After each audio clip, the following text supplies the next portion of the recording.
السلام علیکم جی، سردیوں کی شامیں ہیں تو سوچا کہ بچوں کو باہر پارک لے جاؤں۔ بڑے عرصے کے بعد میں نکلی ہوں اور پاؤں میں بھی کافی پین تھا، تو میں نے کہا چلیں یہاں پہ بڑا اچھا ٹریک بنا ہوا ہے، واکنگ ٹریک، تو چلتے ہیں بچوں کو لے جاتے ہیں۔ بچے جو ہیں وہ اپنے کھانے پینے پہ لگ گئے، میں اپنے بیٹے کو لے کے یہاں آ گئی۔ وہ جھولے بھی لے رہا تھا اور میں اس کو دیکھ رہی تھی کہ ہم لوگ اتنے بد نصیب ہیں نا کہ سر نیچے کر کے فون پہ لگے رہتے ہیں، اور دنیا کی جو رنگینی ہے، یہ جو معصومیت ہے، یہ جو ٹھنڈی ہوا چل رہی ہے، یہ جو پتوں کی سرسراہٹ ہے، یہ ہم سن ہی نہیں پاتے اور دیکھنا پسند ہی نہیں کرتے۔ ہمارے سر مسلسل آرٹیفیشل دنیا میں چلے گئے ہیں۔ بہت سارے لوگ وہاں پر ایسے تھے جو فون دیکھ رہے تھے، بہت سارے ایسے میاں بیوی تھے جو باتیں کر رہے تھے، بہت سارے ایسے بچے تھے جو کھیل رہے تھے۔ مجھے یہاں پر بچوں کی آواز سننا بہت پسند ہے، مجھے بہت اچھا لگتا ہے جب یہ کھیلتے ہیں۔ میں ان کو دیکھتی ہوں نا تو میں کہتی ہوں کتنی اچھی ان کی زندگی ہے، کتنی اچھی ان کی عمر ہے، لاپرواہ، کسی چیز کی فکر نہیں ہے کہ کل کیا ہوگا، گر جائیں گے، ہم اتنی اونچی جگہ جا رہے ہیں، ہمیں چوٹ لگ جائے گی، اس چیز کی بھی فکر نہیں ہے۔ بس ہنس رہے ہیں، کھیل رہے ہیں، موج کر رہے ہیں، اور کوئی بچہ کسی دوسرے کو نہیں جانتا، جو آ رہا ہے وہ اس کا دوست بن رہا ہے۔ ہاتھ میں ہاتھ پکڑ کر کھیلے جا رہے ہیں، ایک دوسرے کے دوست بنائے جا رہے ہیں، اور سلائڈس لے رہے ہیں، جھولے لے رہے ہیں، اور اپنا بچپن یاد آ گیا کہ کتنا اچھا ماحول تھا، اور اب بھی اچھا ماحول ہے۔ بس ہمیں اپنی سراؤنڈنگس کو دیکھنا ہوتا ہے، اپنی من پسند لوگوں کو چننا ہوتا ہے کہ ہم نے کس کے ساتھ اپنی زندگی گزارنی ہے، کن لوگوں کے ساتھ اٹھنا بیٹھنا ہے۔ اگر آپ کے ارد گرد منافقین ہیں، اگر آپ کے ارد گرد سانپ جیسے لوگ ہیں، تو یقین کریں کہ آپ کے اندر بھی زہر ہی بھرتا جائے گا۔ آپ اتنی اچھی خوبصورت جگہ کو، اتنی ٹھنڈی ہوا کو، اور سردیوں کی شاموں کو، چائے کے کپ کو بالکل بھی انجوائے نہیں کر سکیں گے۔ تو یہاں پر میں بیٹھ کے آ کے دیکھ رہی تھی یہ سارا کچھ، کہ اچانک میری نظر ایک لڑکی پر پڑی۔ اس کے سامنے اس کے 3 بیٹے جو ہیں وہ کھیل رہے تھے، اور پیچھے اس کا ہسبینڈ جو ہے وہ مسلسل بول رہا تھا۔ اس عورت کی آنکھیں جو ہیں وہ نیچی تھیں، اور اس نے ایک مرتبہ بھی آنکھیں اٹھا کر اپنے میاں کو نہیں دیکھا، اور بچوں کی طرف ہی دیکھتی رہی۔ اس کے بچے لگ رہے تھے کہ ایک ایک سال کا گیپ ہے، تینوں بہت چھوٹے ہیں۔ مسلسل اس کا میاں بول رہا ہے، بول رہا ہے، بول رہا ہے، یہ سوچے سمجھے بغیر کہ اس کی آواز اتنی اونچی ہے، اور آس پاس کے لوگ اس کو سن بھی رہے ہیں، اسے گھور بھی رہے ہیں، اور اسے اپنی آنکھوں سے یا اپنی باڈی لینگویج سے یہ بتانے کی کوشش کر رہے ہیں کہ تھوڑا سا آہستہ بولو، اور اگر تم نے تمیز نہیں سیکھی یا تمہاری تربیت نہیں ہوئی تو یہ سارے قصے جو ہیں یہ گھر جا کے کرنا۔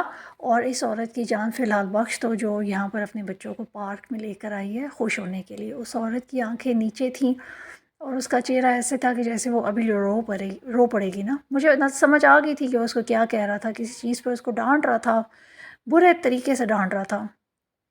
اس نے کچھ نہیں کہا آگے سے، اور وہاں پر میری آنکھوں سے آنسو ٹپکنا شروع ہو گئے کہ اللہ تعالیٰ بیٹیوں کے نصیب کیسے بناتا ہے نا، کہ وہ اپنے ماں باپ کی عزت کی خاطر، اپنے بھائیوں کے نام کی خاطر، اپنی بھابھیوں کے ڈر کی وجہ سے وہ واپس اپنے میکے نہیں جا سکتی۔ وہی گھر ہوتا ہے ان کا جہاں پر وہ پلی بڑی ہوتی ہیں، وہی صحن، وہی کمرے ان کے لیے اجنبی بن جاتے ہیں یا بنا دیے جاتے ہیں، مجھے نہیں پتہ۔ لیکن جب ان کو بیاہ دیا جاتا ہے تو کہتے ہیں جی اب مر کے آنا۔ مر تو خیر وہ اسی وقت جاتی ہے جب اس کو ایسا شوہر مل جاتا ہے جو بھرے بازار میں اس کو ذلیل کرتا ہے، لیکن وہ چپ رہ کر جو ہے برداشت کرتی ہے، پھر اسی کی گاڑی میں یا اسی کی موٹر سائیکل پہ بیٹھ کے واپس اس کے ساتھ چلی جاتی ہے۔ تو یہ مرد جو ہے نا، ایسے گھٹیا مرد، ان کی نہ تو تربیت ہوئی ہوتی ہے، اور نہ ہی انہوں نے کبھی اپنے باپ سے یہ سیکھا ہوتا ہے کہ ہمیں اپنی ماں کی عزت کیسے کرنی ہے، اپنی ماں کی، اپنی بیوی کی، اپنی بہنوں کی عزت کیسے کرنی ہے۔ یہ ڈیفینیٹلی ایسے مرد اپنی ماں کی بھی عزت نہیں کرتے، کیونکہ انہوں نے اپنے باپ کو نہیں دیکھا ہوتا اپنی بیوی کی عزت کرتے ہوئے۔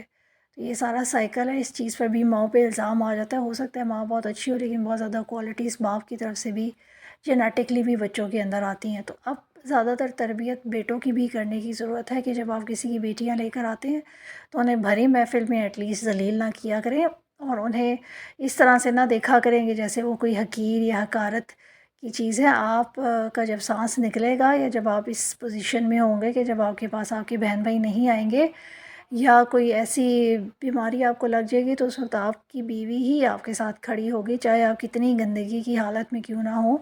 میں نے بڑی بڑی ایسی بیویاں دیکھی ہیں جو اپنے میاں کی خدمت کرتی ہیں، اور اس ٹائم بھی وہ گھٹیا انسان کو گالی دے کر اس عورت کو مخاطب کرتا ہے۔ تو آپ کبھی بھی یہ کوشش مت کریں کہ آپ نے ایسے مرد کی تربیت کرنی ہے یا اس کو کچھ کہنا ہے. خاموشی تو اس عورت کے چہرے سے نظر آ رہی تھی، لیکن کراہت بھی نظر آ رہی تھی، اسے اپنی انسلٹ فیل ہو رہی تھی. کپڑے اس نے بڑے اچھے پہنے ہوئے تھے، لیکن مجھے ایسے محسوس ہوا کہ کچھ دیر کے لیے میں نے خود کو اس کی جگہ پر رکھا تو میرا دل اس وقت کہہ رہا تھا کہ زمین پھٹ جائے، میں اس کے اندر گھس جاؤں.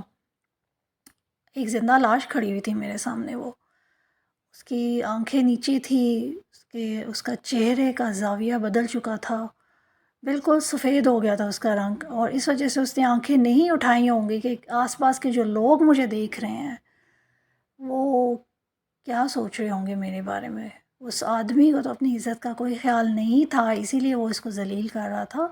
ساتھ ساتھ اس نے اپنی بیوی کو بھی ذلیل کرنا شروع کر دیا. بچے مسلسل ریت سے گھر بنا رہے تھے تو میں نے سوچا کہ کیسا گھر بنا رہے ہیں نا یہ بچے. سوچ رہے ہوں گے یہ گھر ہم بنائیں گے، اس میں میرے ماما پاپا ساتھ رہیں گے، ہم تینوں بھائی اکٹھے رہیں گے. لیکن گھر بنتے ہیں خواتین و حضرات محبت سے، سلوک سے، رویے سے، ایک دوسرے کو سہنے سے گھر بستے ہیں.